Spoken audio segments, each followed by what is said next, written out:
Olá, tudo bem? Vamos iniciar o curso de Língua Portuguesa 3 para ouvintes falando sobre texto.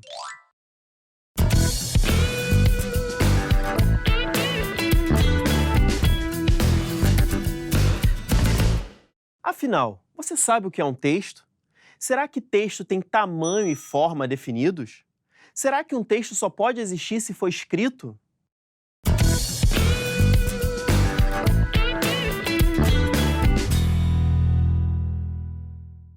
Viram? O que acham disso que apareceu escrito? O é também pode ser considerado um texto? Sim, claro que pode.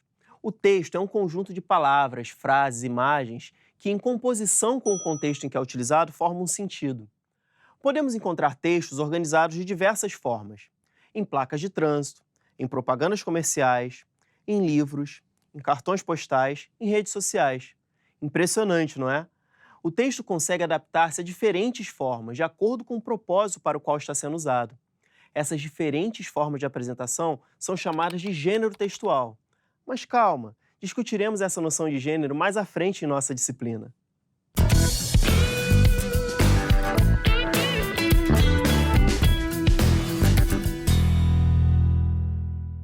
Com certeza você já deve ter se sentido assim, como esse aluno. Quantas vezes você já teve de atender a várias regras de formatação, preencher mais linhas do que queria ou desenvolver temas que não lhe interessavam? Sua criatividade foi incentivada com esses textos meramente escolares? Ou você sempre se sentiu aprisionado? Obviamente, alguns tipos de textos mais formais são necessários, mas os alunos necessitam, antes, criar uma intimidade com a palavra, com o texto escrito. Para isso, o professor precisa saber trabalhar com essa liberdade textual, a fim de conquistar seus alunos, que saberão lidar melhor com sua criação gráfica. O rascunho, por exemplo, é uma prática no seu processo de escrita de textos. Ele é muito importante na construção textual, já que desobriga o aluno a enquadrar imediatamente as palavras na forma e expressão desejadas. A escrita deve ser encarada como uma lapidação de uma obra de arte. Já repararam que quanto mais olhamos, mais mexemos, mais perfeita ela fica?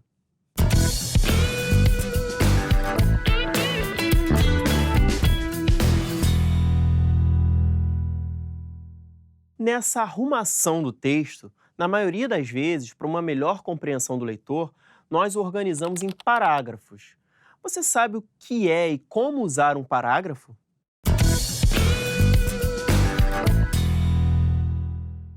Antes de definir, vamos ver um pequeno exemplo? Quando vamos ao supermercado, costumamos preparar uma lista de produtos que iremos comprar, certo? E para agilizar a nossa compra, costumamos dividir a nossa lista em seções.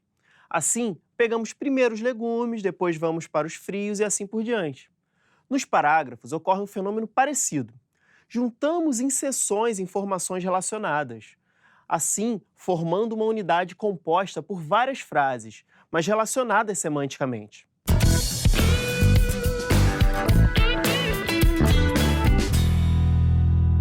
Bom, esse é apenas o início de nosso trabalho com o texto. Nossa disciplina ainda é uma página em branco, pronta para ser escrita.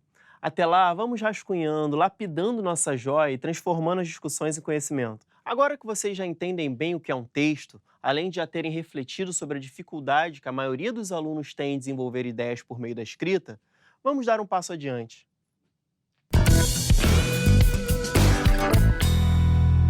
Você é bom de papo? Costuma convencer as pessoas a fazerem o que você quer?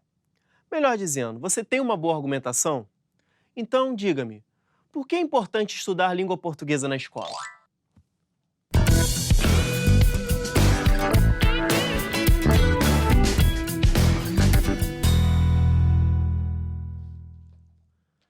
Já parou para pensar que utilizamos a argumentação em todos os momentos de nossas vidas?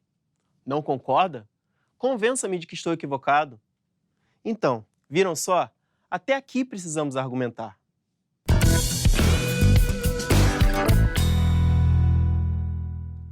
A argumentação é uma das bases da comunicação. Anúncios publicitários, propagandas políticas, conversas do dia a dia.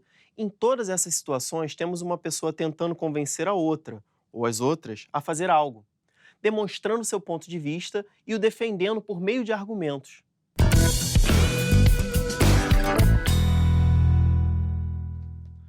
Argumentamos tanto na forma oral quanto na forma escrita. Vimos até aqui alguns tipos de argumentação oral. Pensem, então, em algumas argumentações escritas. Não vale a redação escolar. Vamos, estou esperando.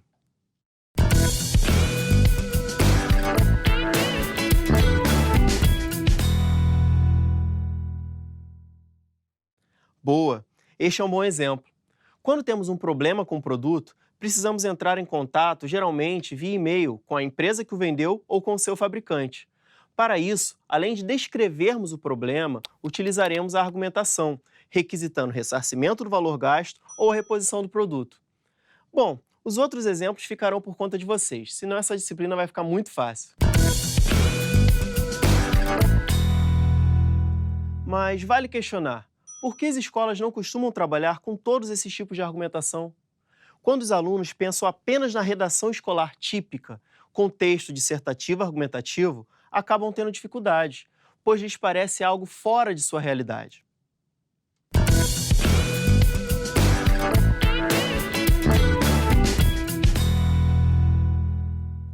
Falamos aqui de argumentações orais e escritas. Então, quais são as principais diferenças nessas duas modalidades da língua? Na sua opinião, um texto escrito é apenas uma transcrição da oralidade?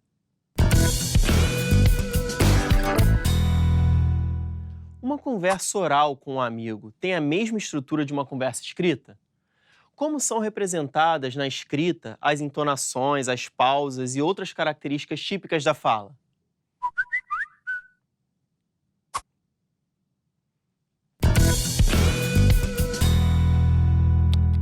O contrário também acontece. A fala é capaz de representar todas as características da escrita? Como eu leio uma palavra de uma cor diferente, por exemplo? É possível? Vamos fazer uma experiência. Gravem a atividade em grupo desta unidade em que vocês discutirão um texto proposto oralmente. Depois, comparem a gravação com o resultado da atividade, que será um texto escrito, também argumentativo e que mostrará o ponto de vista do grupo. Com certeza, vocês perceberão diversas peculiaridades de um e de outro, em diversos níveis, mas depois vocês me contam. Quero que cheguem às suas próprias conclusões.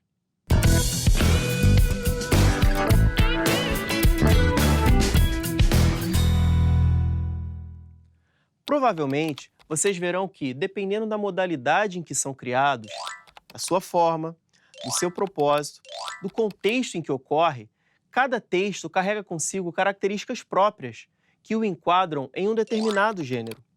Esses gêneros são classificados de acordo com tais características, relativamente estáveis nos textos que os compõem.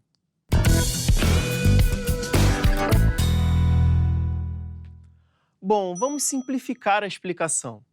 Você tem um determinado gênero textual, um cartaz, por exemplo, para ser classificado como cartaz.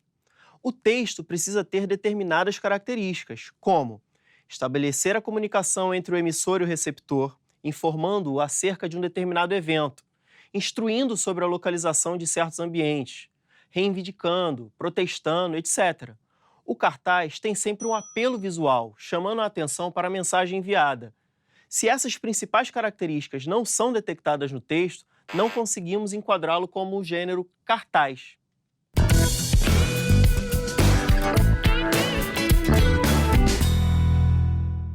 Pensa que acabou? Está muito enganado. Temos aqui apenas as indicações de muitas discussões que teremos ao longo desta unidade. Conversaremos tanto na forma oral quanto na forma escrita, argumentando em diversos gêneros.